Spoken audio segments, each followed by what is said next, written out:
We're back again for another brilliant dish, and if I do say so myself, the best jacket potato recipe out there at the moment.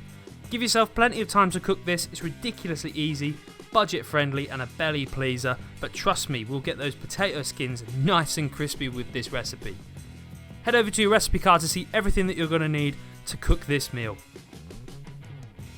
First things first, let's clean up those potatoes. So take a small knife and put your potatoes in some warm water. Remove any bits that you don't want, so any little holes, any little damaged bits that you don't like, just scrape off that and then scrape out any dirty bits as well. Now, just be really careful with this because obviously if you've got a small, sharp knife, it can be easy to cut your finger here. But if you use the knife and everything really slowly and controlled, that's absolutely perfect. Environmental tip here, if you buy loose veg and use reusable vegetable bags, loose potatoes are generally cheaper, generally bigger, and it's so much better for the environment.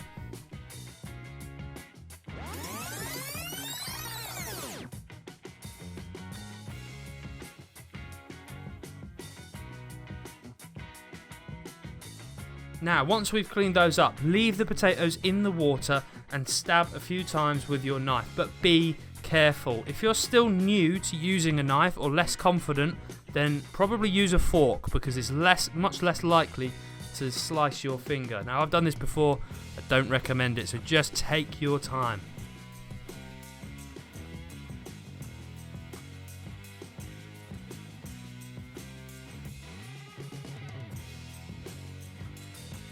Take the potatoes out of the water onto a plate and dry with some kitchen roll.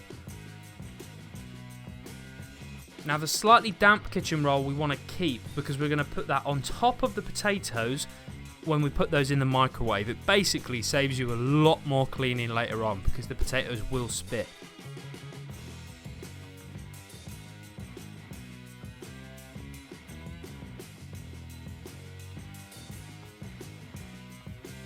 We want to pop these potatoes into the microwave on the highest setting for 10 minutes.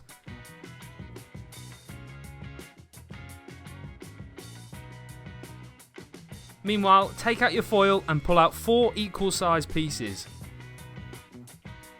I also want you to take your butter and take a 50-gram piece. Now, they usually label this on the side of the butter, so if you have a look at it, you might be able to see that on there. If not, just chop a chunk off.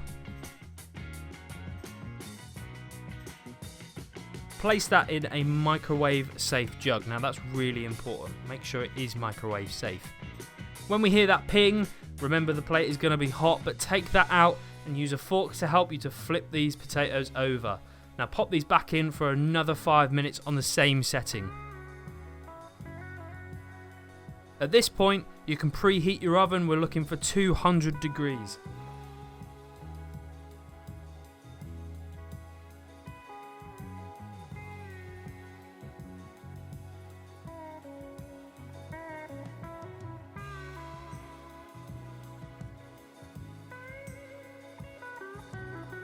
Once the potatoes are done once more, take them out and take that kitchen roll and place on top of the jug that you just put the butter in. Again, this saves you making a lot of mess if the butter does go pop.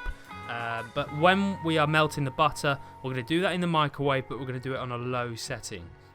Now, guys, if you don't have a microwave, this is where you can use the oven, and you can just use it longer to cook the potatoes, or you can use the hob or something different to melt that butter in. So don't worry if you don't have a microwave. There's other ways of doing it.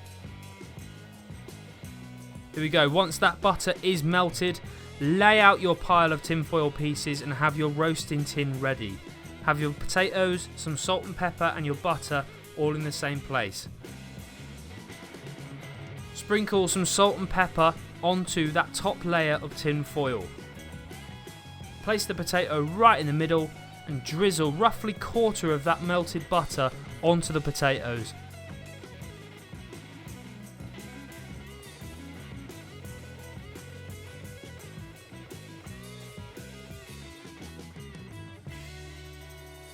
Then we want another sprinkling of salt and pepper on the top.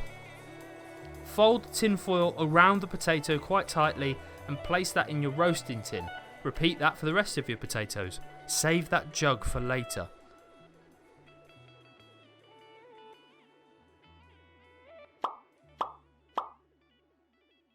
The oven should be up to temperature by now, so place your roasting tin in the middle of the oven and we're going to bake those for 45 minutes. Take your roasting tin out of the oven and flip the potatoes over. What this is going to do is it's going to let that butter seep through the potato and make it really, really buttery and nice. Put them back in the oven for another 45 minutes. Now if you're like me and you like a really crispy skin on that potato, take the potatoes out of the oven, unwrap the tin foil so the potatoes are in that roasting tin on their own. We're going to pop that back in for 15 minutes and what that's going to do is really make that skin nice and crispy. Honestly, they are beautiful.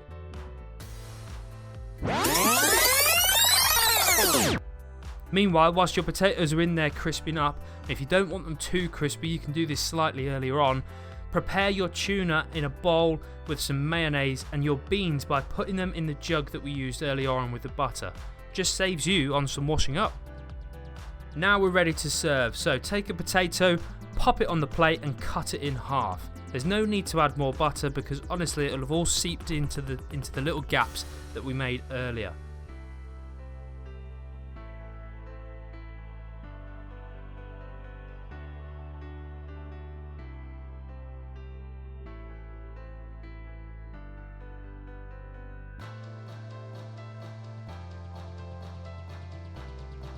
Top one half with your beans and then the other half with your tuna mayo and place some salad down the middle.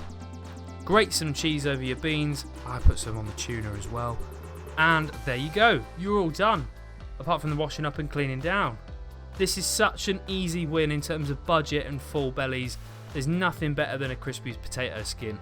Have I talked about it enough yet?